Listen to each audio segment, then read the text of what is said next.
you guys, welcome back to Romance Review TV with Lady T. Got another recap for you guys. Married at First Sight, UK, Season 7, Episode 3. We got four couples on beautiful honeymoon destinations.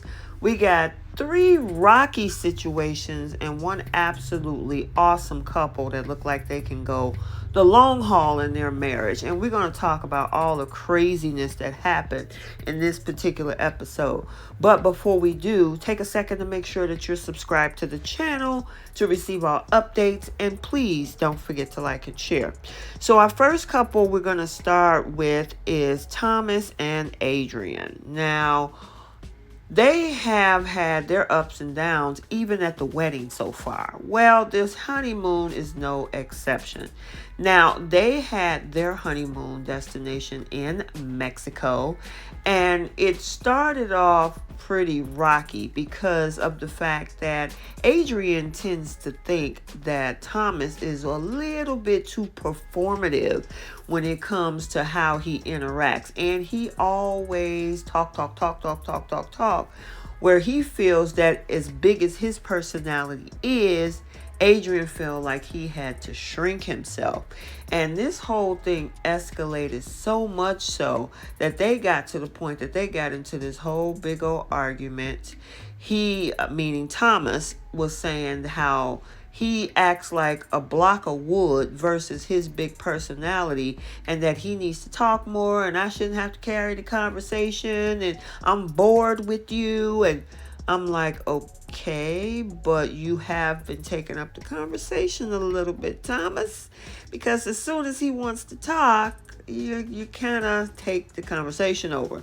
So it gets to the boiling point for Adrian where he's like, you know what? I can't keep quiet about this no more. So he finally said, you want to see some emotion? I'm going to give you some emotion. And he gave it to him. And at this point, I think Thomas realized, like, okay. Because at some point, Thomas said that Adrian didn't have emotional intelligence and all of this. Well, after they had this big explosion, Thomas walked off. They stopped talking to each other for the rest of the evening. The next day, they did come back together, and there was some apologies given. And the fact that Thomas said that, you know, I should have took notice of the fact that it was making you feel like you had to shrink your personality because of how I was coming across. So I guess they were able to kind of sort it all out. They did enjoy the rest of their Mexico honeymoon with ATVs and a private dinner. And the conversation after that, they pretty much started having a good time. They were building their connection. And, you know, it's slowly chipping away. Look like they're trying to get back on track. And they're actually seeing why, at this point, the experts has matched them. Do I think that this is going to last the long haul? We have to see, because you can't hold, I mean, Thomas has a very big personality.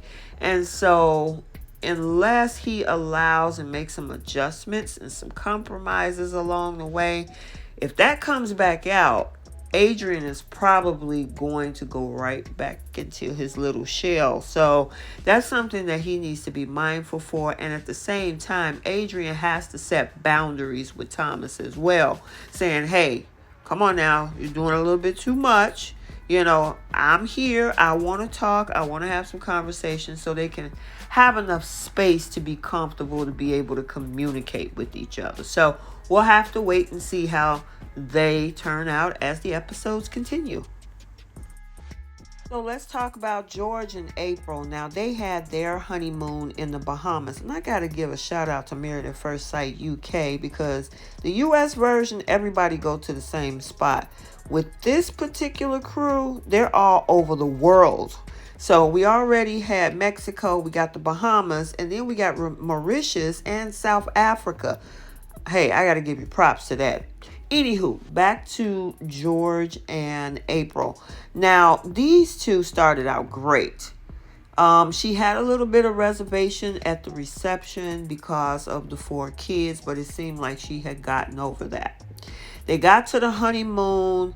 George was happy. He was ecstatic. He said, man, they couldn't have done any better by matching me with April. April was excited until it was going a little too good for her, and she kind of got a little scared. So this is now where she says, after everything with the wedding and the honeymoon, and we were at the wedding night, headed to the honeymoon, the next day, she said, I'm feeling like I need to take a step back. And he definitely could feel the energy with that, because as he was pushing forward, she was pulling away. And with that being said, the reason being is that she kind of want to take this slow, and we need to see how this process go. I really don't know you. And granted, it's only been a week. They have 10 weeks total, so there is some time. But she went 2 steps forward and took 10 steps back. And of course, he's like, I'm getting a little bit of a red flag, because for him, he has had issues in the past of people cheating on him or leaving him and things like that. So of course now he's freaking out. And so much so, when she tried to explain herself on why she wanted to kind of take a step back and kind of move slow, he got pissed off. He got up. He left. He had a suitcase in his hand. And I'm like, dang, that was quick. He left on the honeymoon. So I guess after rethinking the process and probably looking at the contract he signed, he ain't going nowhere. He came back the next day because they hadn't spoken, and apologized to her about the fact that, hey, I shouldn't have left. I didn't handle that well. And she accepted his apology. And after that, they had these whole dance, Bahamian dances that they were doing with the other groups out there. They were having a good time until later. So we get into another scene where we see George is sitting in the hotel room by himself, and he's pissed off because he felt that April has cheated on him. And I'm like, oh my God, how? She don't even want to touch you, and she wanted to move slow. That she got to Bahamas and she's doing something with somebody else.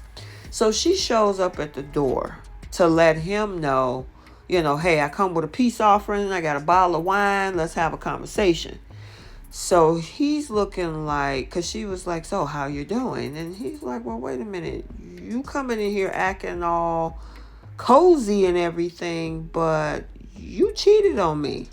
And she was like, well, wait a minute. I just kissed somebody, and it was another young woman, and it was a challenge in the hot tub. And he was like, okay, but yeah, I've been trying to get close to you, but you were okay to even kiss somebody in a hot tub in a challenge? And she thought that he would be excited by that, because she figured that most men like to see interactions intimately with other women. And she was like, I guess he's not. And so he was like, no, that's not how I roll, but if that's all it was, you don't see it as a big deal. And she was like, no, I don't see that as a big deal.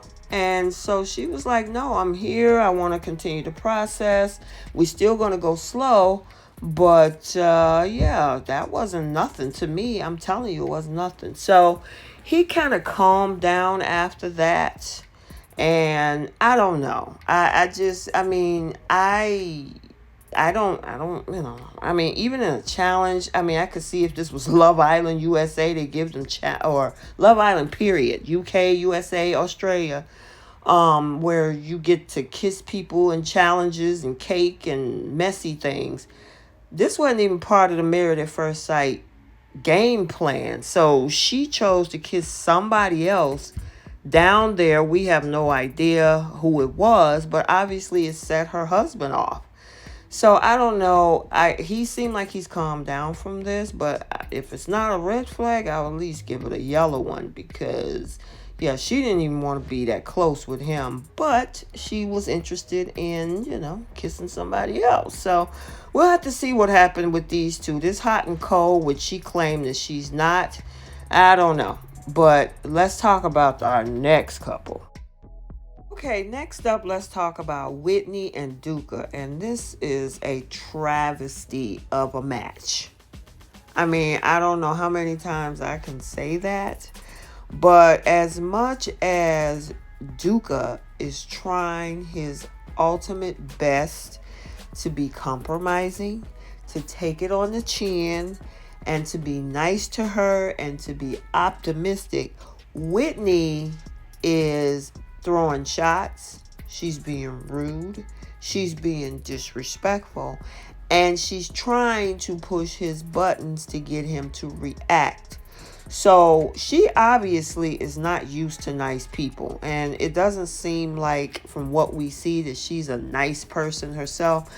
I thought Alyssa from Married at First Sight USA Boston season 14 was bad on how she didn't like Chris. Whitney takes the cake. Whitney makes Alyssa look like a walk in the park compared to how Whitney is treating Dukka. I'm surprised Dukka hasn't lost it at this point. I mean, she tries to antagonize this man. And obviously, either she used to people treating her bad, and obviously she put it back on them because you can tell how she is. If he doesn't act the way that she think he should act, then he's the one being fake. Now, obviously, she's not fake because she's being true to form. And he's calling it, giving it a pass. Well, she got a lot of walls up, and I'm just going to continue to try to work to bring those walls down. She's a nice person, and, up underneath that tough exterior is a very caring individual. And I'm like, Dukka, where do you see that at? Maybe it's something off camera we're not seeing, but hey, I don't see it. Now, on the flip side, she's saying that he's acting differently off camera, which pissed him off at some point. And he was getting to his breaking point because toward the end of all of their scenes in this episode, he was like, you know what? I'm tired. She keep pushing my buttons. She keep wanting me to be mean and disrespectful. She's talking about, I'm worried about the way I look. No, I don't think that's the case. She's definitely not looking good in this situation. And I honestly think it's a lot of projection on her part, because as much as he is trying to be nice, it makes her look even more worse as a villain this season so far. So obviously she wants him to react, and he's getting there, because it did leave us at the end of all of their activities in this episode where he was like, you know what, I'm done. I'm going to tell you how I feel, and here it comes. And she was like, oh yeah, let it out. Don't be fake, be you. And so it left us right there. I'm looking forward to see what Dukka has to say, because whatever it is, he need to give her as good as he got, because this is absolutely ridiculous. I don't even know. Obviously, they brought this lady to the show for drama because she's bringing it. But I feel sorry for Dukka if he signed up for this with good intentions, because, yeah, this ain't working. So, I'm not going to even waste any more breath on that situation. I just hope he comes out mentally unscathed after dealing with the pairing of Whitney with him. So, let's move on to our final couple on a good note. Guys, I saved the best couple for last, and that is Sharon and Jordan. And they went to Mauritius. By the way, I forgot to mention that our last couple, Whitney and Dukka, went to South Africa, and that was an awesome trip. Oh my God. Okay. Anyway, these two, absolutely great. The chemistry is off the chain. They are very relaxed. They're very open to the process. The communication is great. I will say, even when they did the massages and everything, they wasn't afraid to touch each other. We didn't see Shanita like getting squirmish or like, maybe this is too soon. And to each his own, if it's too soon for somebody to touch you, that is perfectly fine. But in this case, she felt comfortable enough to trust the process and the experts, where the person that they were given to match with her as her husband worked out really well. And I mean, even he was, he loved his wife's body. I know he was talking about how he liked somebody with a big butt. And he gave her a massage. She thought it was fun. She had, a lot of fun with that whole massage. She was laughing, having a good time. She returned the favor. He was trying to keep from getting overly excited, because their connection is growing. So they kind of got the vibe together. Now the sexual connection is growing between these two. And I am so happy about that, because out of the other three couples, granted, some of them kind of rebound, there's a lot of contention with the other three. Whereas this one, it just seems so warm, so calm, so natural, and I mean, nothing's perfect. There might come a time when they have their ups and downs, just like any relationship. Is how you work through those situations. But they're touching each other. They're having those deep conversations like they did on the little boat cruise that they took. And I mean, the closeness that they have, they look good together. I mean, it's just great. I love these types of connections. So I'm hoping for the best for these two. Not much I can really say except the fact that I'm happy for them and they look absolutely beautiful. And I'm just hoping that if they do come across some issues in their marriage, that they will learn or take, their same communication that they have to actually work through it. Okay, so there you have it, your recap for Married at First Sight UK Season 7, Episode 3. Let's get the conversation started down in the comment section. Let me know what your thoughts are on each of these couples on their honeymoon. And we got to look forward to our next set of weddings in the next episode. So until then, like, comment, and subscribe, and we will see you soon. Bye.